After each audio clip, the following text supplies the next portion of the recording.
Bismillahirrahmanirrahim. Assalamualaikum warahmatullahi wabarakatuh.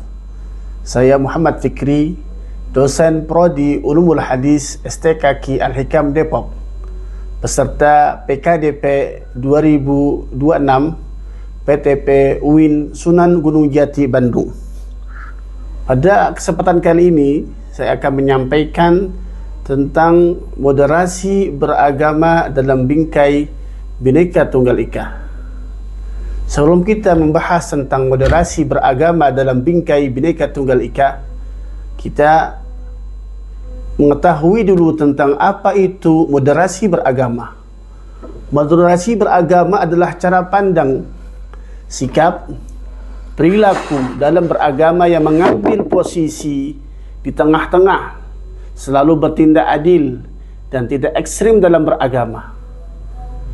Dan ini didasarkan juga atas firman Allah Subhanahu wa taala surat Al-Baqarah ayat 145, wa kadzalika ja'alnakum ummatan wasata. Dan demikian kami telah menjadikan kamu umat yang pertengahan, adil dan pilihan. Ayat ini menjadi dasar utama konsep moderasi dalam Islam. Para mufassir menjelaskan bahwa ummatan wasata adalah berarti umat yang adil, seimbang dan tidak ekstrim. Dan juga dikuatkan dalam firman Allah Subhanahu wa taala, walau syaa'a rabbuka laja'ala an-nasa ummatan wahidah wa la yazaluna mukhtalifin. Dan jika Tuhanmu menghendaki, tentu Dia jadikan manusia umat yang satu, tetapi mereka senantiasa berselisih berbeda-beda. Quran surat Hud ayat 118.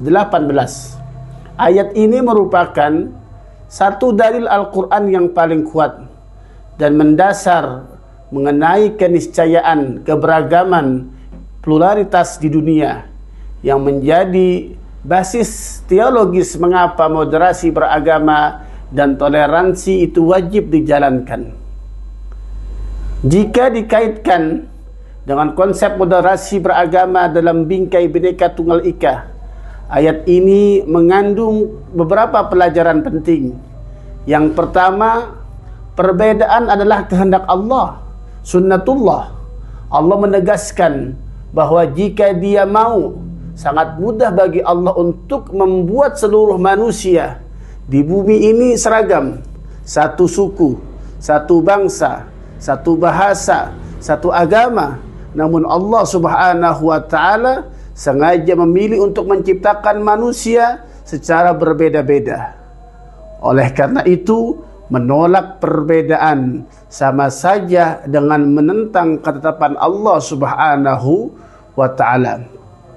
Yang kedua, pelajaran daripada ayat ini menghargai eksistensi yang lain.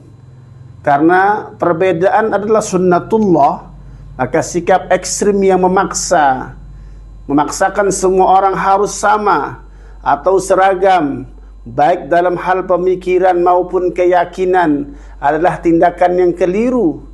Sikap terbaik adalah menerima perbedaan tersebut sebagai kekayaan sosial. Kemudian beberapa pelajaran penting juga daripada ayat ini. Titik temu kebinekaan. Ayat ini selaras dengan semboyan Bhinneka Tunggal Ika. Meskipun manusia senantiasa berbeda-beda, la yazaluna mukhtalifin. Kedewasaan dalam beragama menuntut umat Islam untuk tetap mencari titik temu dalam kehidupan berbangsa demi terwujudnya kedamaian. Bahkan Profesor Quraisy Shihab dalam tafsir Al-Misbah menjelaskan bahwa kata-kata mukhtalifin, berbeda-beda, menunjukkan bahwa potensi perdebatan, pendapat, pemikiran, dan keyakinan akan selalu ada selama manusia itu eksis. Allah sengaja itu membuat manusia. Allah sengaja tidak membuat manusia seragam agar potensi kemanusiaan yang beraneka ragam dapat berkembang. memaksakan keseragaman di atas bumi ini adalah tindakan yang melawan kodrat ilahi.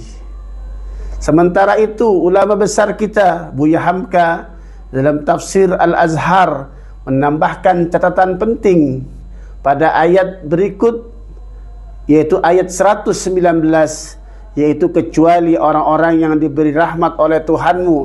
Menurut Buya Hamka, orang yang mendapat rahmat dari Allah Subhanahu wa Ta'ala adalah mereka yang mampu menjaga persaudaraan di tengah-tengah perbedaan.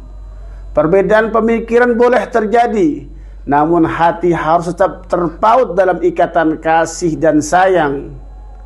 Hadirin yang berbahagia, maka disinilah letak titik temu yang indah antara Islam dan Indonesia. Prinsip Islami wasatiyah, moderasi, mengajarkan kita untuk berada di tengah. Kita teguh memegang akidah Islam, tetapi di saat yang sama kita membuka pintu toleransi yang seluas-luasnya dalam kehidupan berbangsa. Sikap moderat inilah yang menjadikan bahan bakar utama tegaknya Bhinneka Tunggal Ika.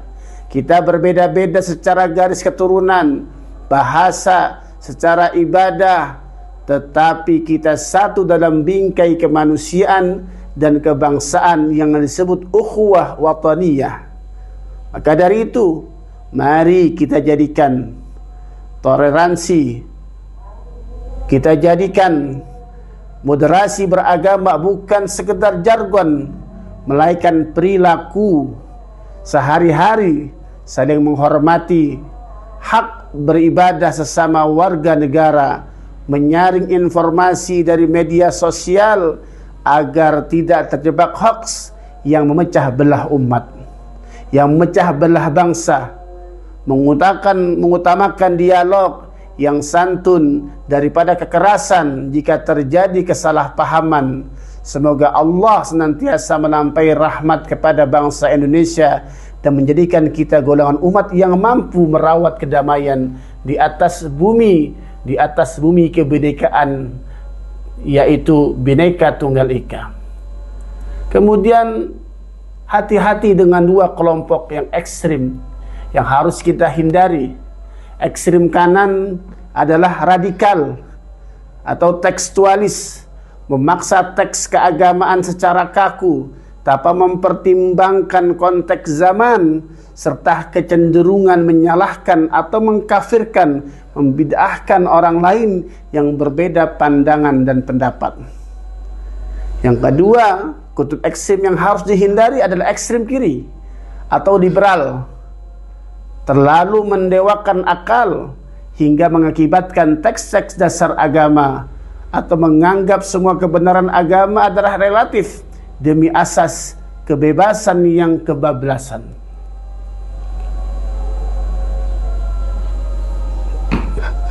Pemirsa yang dirahmati oleh Allah Subhanahu wa Ta'ala, maka ada 4 indikator utama moderasi beragama.